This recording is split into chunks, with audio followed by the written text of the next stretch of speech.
Buenos días a todos. El día de hoy con mis compañeros presentaremos las exotropias. El estrabismo divergente o exotropia es la alteración del aparato oculomotor caracterizada por la desviación hacia afuera de un eje ocular.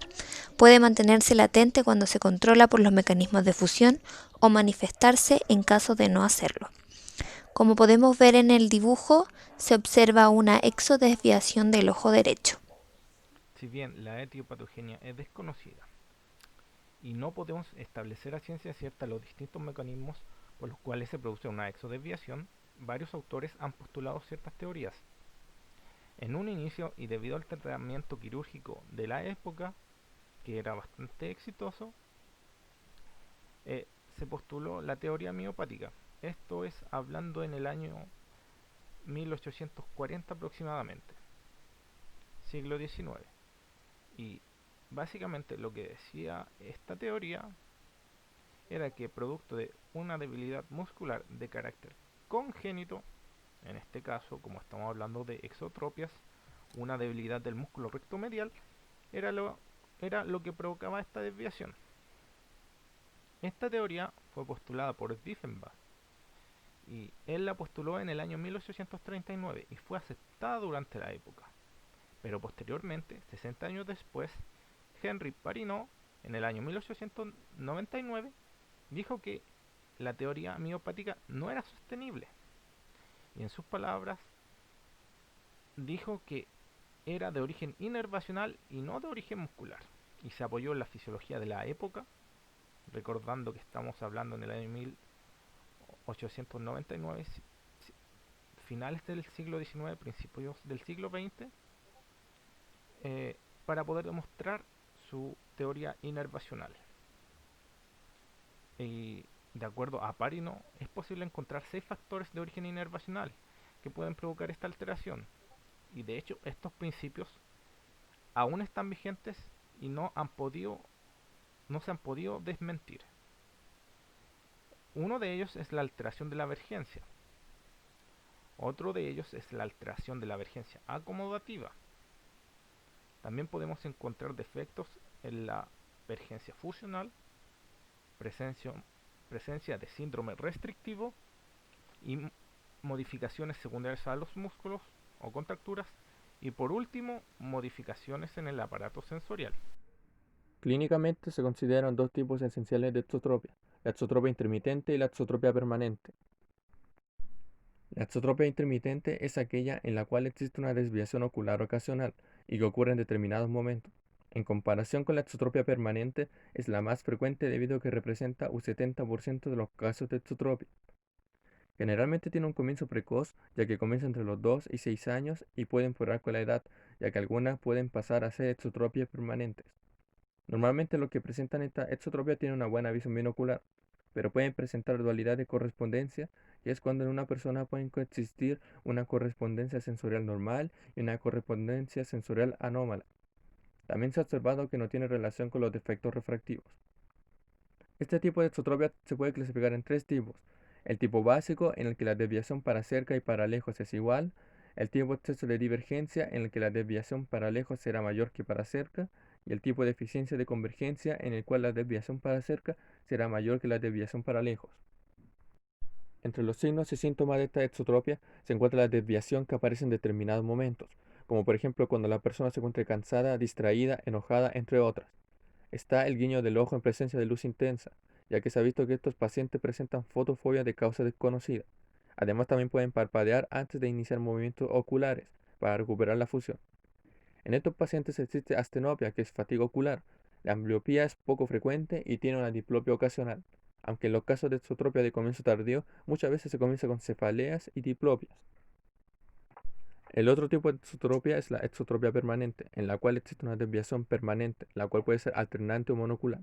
Esta desviación puede ser congénita debido a alteraciones neurológicas o secundarias, que son debido a cirugías o evolución de una endotropia. Otra de las causas frecuentes de la exotropia permanente es la anisometropía, que es cuando existen defectos refractivos diferentes en ambos ojos. Los pacientes presentan generalmente una visión binocular muy alterada y con una correspondencia sensorial anómala. Entre los signos y síntomas de la exotropia permanente se encuentra lo que mencioné anteriormente, la desviación ocular permanente. En estos pacientes también es más frecuente encontrar ambliopía que en los que tienen exotropia intermitente. También hay incomitancia en miradas laterales, que cuando varía el ángulo de desviación y que puede deberse a la hipertonicidad y contractura de algunos músculos extraoculares, como los músculos recto lateral que se encuentran contracturados y los músculos oblicuos que se encuentran hiperfuncionados. Además se pueden encontrar alteraciones verticales como descenso de la aducción y elevación en la abducción del ojo desviado. Y también se pueden encontrar síndromes alfabéticos más frecuentes que en las exotropias intermitentes. Bueno, ahora pasaremos al caso clínico. La anamnesis. El paciente es sexo masculino, 19 años de edad, estudiante. Es derivado por oftalmólogo a estudio de estrabismo por sospecha de una desviación. Paciente relata que padece de dolores de cabeza desde hace varios meses, cansancio ocular, sobre todo al leer y ocupar el celular, por lo que le dificulta mucho su vida como estudiante, ya que la mayoría de sus síntomas comenzaron al entrar a la universidad. Menciona que el peor de sus síntomas ha sido la visión doble acompañada de mareos, ocurriendo unas 4 o 5 veces al último mes, generalmente después de largas sesiones de estudio. Relata no usar anteojos, también que estuvo con tratamiento de oclusión por una desviación a los 6 años, sin antecedentes mórbidos ni familiares. En este paciente realizaremos el estudio de estrabismo, en el cual lo primero que hay que hacer es observar al paciente, viendo cómo se encuentra su marcha, posición de la cabeza y cuello, entre otras cosas. Después procederemos a la anamnesis, haciéndole preguntas al paciente, indagando todos los antecedentes. Y luego pasaremos a los exámenes, realizando la agudeza visual para lejos y para cerca, el cover test, siempre cuando sea capaz de fijar, la motilidad ocular, la convergencia, el punto próximo de convergencia y la amplitud de fusión. En cuanto a los resultados obtenidos, tenemos que el paciente presenta una buena agudeza visual, similar en ambos ojos, no hay presencia de ambliopía. Al realizar el cover test se confirma una exotropia intermitente derecha tanto para lejos como para cerca. Al evaluar la motilidad, esta se encuentra normal. Al evaluar la convergencia, esta está insuficiente con un PPC de 15 centímetros, rompiendo con diplopia. Se puede decir que concuerda con la historia natural de la exodesviación que está presentando el paciente, puesto que al romper la convergencia a una distancia aumentada con diplopia, nos habla de la pérdida del alineamiento y fusión binocular. Es una descompensación reciente, de ahí las molestias astenópicas que presenta, ya que la recidiva es frecuente en estos tipos de desviaciones. Por otro lado, sería un buen indicio para un posible tratamiento ortóptico, pues no presenta supresión, pero no es suficiente decirlo solo con este examen. Como se puede ver en la diapositiva, marcado en un recuadro, se ve que el paciente presenta una baja amplitud de fusión en convergencia, tanto para lejos como para cerca, con dificultad de refusión, lo que explicaría las molestias astenópicas relatadas ya que presenta diplopia. Se relaciona con los resultados de su PPC. Los valores de divergencia se encuentran en el rango de normalidad. Continuamos con el estudio sensorial. Tenemos la estereopsis, estrías de Bagolini y filtro rojo. Como podemos ver, la estereopsis está completa, se relaciona con su buena agudeza visual y desviación de tipo intermitente. Los resultados de estrías de Bagolini y filtro rojo son esperables según los exámenes hasta ahora realizados. La diferencia entre ellos está en que el filtro rojo es más disociante, lo que explicaría la diferencia entre las respuestas para lejos. Además, también nos indicaría una correspondencia sensorial normal. Continuando con el estudio de mediciones, el test de Hirschberg y Prisma Cover Test para lejos y para cerca, se decide proceder para lejos en cruz debido a los resultados de test de motilidad ocular, donde no se encontró nada especial. El test de Hirschberg nos permite estimar el ángulo de desviación y en este caso, fijando ambos ojos, presenta menos 10 grados con leves incomitancias hacia lateroversiones. Esto es muy común en las exodesviaciones. Su rojo pupilar está normal y el ángulo capa se encuentra ausente en ambos ojos. Sabemos el Prisma Cover Test se correlaciona con los resultados obtenidos en el test de Hirschberg. se encuentran leves incomitancias hacia las lateroversiones, lo que es característico de las exotropias, como ya dijimos. En cuanto a la medición en ppm, para cerca se obtuvo un valor levemente mayor, lo que es esperable producto de los resultados obtenidos anteriormente. Convergencia y PPC, amplitud de fusión y la descripción de sus molestias astenópicas. Los resultados, nuestra hipótesis diagnóstica sería una exotropia intermitente derecha, pero como ya vimos anteriormente, se pueden clasificar en 3 tipos: exceso de divergencia, que se presenta cuando el ángulo de desviación para lejos es mayor que para cerca; básico, los ángulos son iguales; e insuficiencia de la convergencia, cuando el ángulo para lejos es menor que para cerca. Para saber cuál es, debemos realizar el examen post-oclusión. El post-oclusión es un examen en el que se realizan mediciones prima-cover test en ppm, en distancia para lejos, para muy lejos, para cerca y para cerca con adición de más 3 esferas, todo luego de la oclusión de uno de los ojos durante un tiempo prolongado. La importancia de realizar el estudio post-oclusión es que nos permitirá conocer el ángulo de desviación real que presenta el paciente, ya que por un lado la oclusión prolongada permite inhibir la convergencia fusional, ya que impide la visión binocular, y por otro lado inhibir la convergencia acomodativa, ya que una de las mediciones se realiza adicionando más 3 esferas para cerca. Es importante mencionar también que el ángulo mínimo de diferencia para lejos y para cerca es de 10 dioptrías prismáticas. Entonces, el análisis de estas mediciones nos permitirá determinar el tipo de exotropia intermitente que presenta el paciente, que, como se mencionó anteriormente, puede ser exceso de la divergencia básica o insuficiencia de la convergencia. Al realizar el post-oclusión en este paciente obtuvimos los siguientes resultados, que se muestran en la tabla.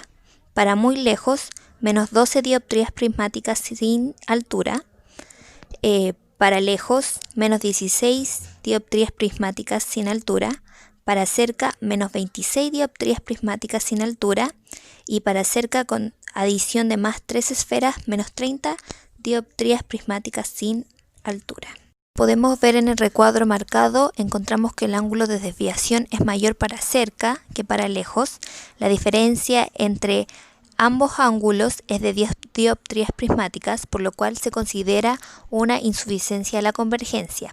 Además que para cerca, adicionando más 3 esferas, el ángulo es mayor, ya que se inhibió la convergencia acomodativa. La importancia de determinar correctamente el tipo de exotropia intermitente es que el tratamiento a realizar será diferente entre ellos, siendo para la desviación exceso de la divergencia y básica quirúrgico, y la insuficiencia de la convergencia se puede tratar por medio de pleóptica y ortóptica. Sin embargo, esto no siempre es así, ya que todo depende del médico tratante y los resultados obtenidos en sus exámenes, ya que en algunos casos en desviaciones básicas se opta también por pleóptica y ortóptica. El tratamiento puede ser quirúrgico, no quirúrgico o una combinación de ambos. La cirugía implica ajustar la posición o la longitud de los músculos oculares que actúan horizontalmente. Más comúnmente se lleva a cabo uno de los siguientes procedimientos. Primero, cirugía unilateral de 2 músculos, resección del recto medial y recesión del recto lateral. Cirugía bilateral, recesión del recto lateral en ambos ojos. Una cirugía unilateral muscular, recesión del recto lateral de un ojo. Sin embargo, al revisar la literatura, se encuentran resultados contradictorios entre los diferentes tipos de cirugías y sus resultados. Tampoco existe consenso definitivo en la literatura respecto a las indicaciones específicas, ni el momento idóneo o la edad en la cual se realiza la intervención. Lo más frecuente es un tratamiento más tardío. Por otro lado, para ángulos pequeños de desviación, se prefiere el tratamiento no quirúrgico. En este caso, el tratamiento es pleóptico y ortóptico. El objetivo de la pleóptica es eliminar la supresión y estimular la fusión. Entre los tratamientos encontramos oclusión, calco más filtro rojo, diplopia fisiológica y bar reading. En el caso anteriormente descrito, el paciente no presenta supresión, por lo cual este tratamiento no se realiza. En cuanto al tratamiento ortóptico, este se basa en sesiones de ejercicio para estimular y mejorar las vergencias fusionales, la cual se puede estimular con prismas, con cartillas de 3 puntos, estereogramas, también estimular la convergencia brusca y lenta. El fin de este tratamiento es hacer que la persona converja y disminuir la frecuencia en el que el ojo está en exodesviación. Como cierre final del caso, el paciente es derivado al médico oftalmólogo tratante, para que así pueda iniciar cuanto antes el tratamiento ortóptico y que éste sea capaz de mantener la ortotropia, evitando así los momentos en que manifiesta su desviación. Por otro lado, a pesar de la edad del paciente, no se recomienda el tratamiento quirúrgico, pues este depende en gran magnitud del tamaño de la exodesviación. Generalmente los extravólogos consideran aptos para un tratamiento quirúrgico recién cuando superan las 30 dioptrías prismáticas. Igual esto queda sujeto a decisión de cada cirujano. Como conclusión, y considerando la historia natural de las exodesviaciones, estas comienzan más tardíamente que los otros tipos de estrabismo. Las exotropias generalmente inician a la edad de 8 años y se manifiestan primero con una intermitencia, la cual puede pasar mucho tiempo antes de que progresen a una exotropia de carácter permanente. Y este es un dato no menor porque debemos considerar la edad del paciente, pero esto podría suponer una sospecha diagnóstica totalmente equívoca.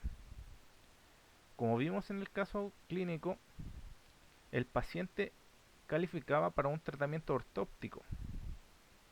Y aquí radica la importancia de la anamnesis, ya que el repertorio de exámenes disponibles para el estudio del estrabismo es bastante amplio. Y de acuerdo a los signos y síntomas que manifieste nuestro paciente y que éste diga que tiene, es como debemos enfocar dicho repertorio de exámenes.